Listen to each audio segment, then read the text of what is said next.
আসসালামু আলাইকুম। আজকে সকালবেলা ঘুম থেকে উঠেই দেখি যে একটা মুরগির বাচ্চা ঠিকঠাক মতো দাঁড়াতে পারছে না। আসলে কি হয়েছে আমি বুঝতে পারতেছি না।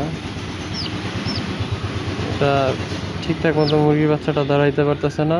এরপর দেখি যে পেটের দিক দিয়ে দুইটা দাগ, এরকম দুইটা দাগ, একটা দুইটা দাগ, যে এই দুইটা দাগ কিসের দাগ, কেন হইলো কিছু বুঝতে পারতেছি না। এই একটাই অসুখ না, 11টা বাচ্চার ভিতরে একটা বাচ্চা দাঁড়াইতে পারতেছে না।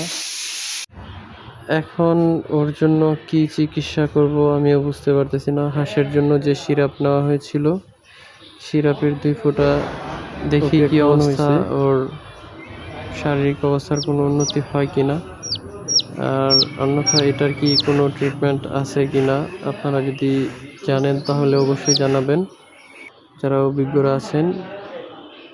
2টা গুটার মতো, যে দেখতে পারতেছেন 2টা গুটা, এই 2টাকে গুটার কারণে ও ঠিকঠাক মতো দাঁড়াইতে পারতেছে না। আসলে আমরা যারা মুরগি হাঁসের বাচ্চা পালি, এদের উপর একটা অন্যরকম মায়া কাজ করে। তাই এদের কিছু একটা হলে আমরা অনেক চিন্তিত হয়ে পড়ি। ওষুধটা আনছে।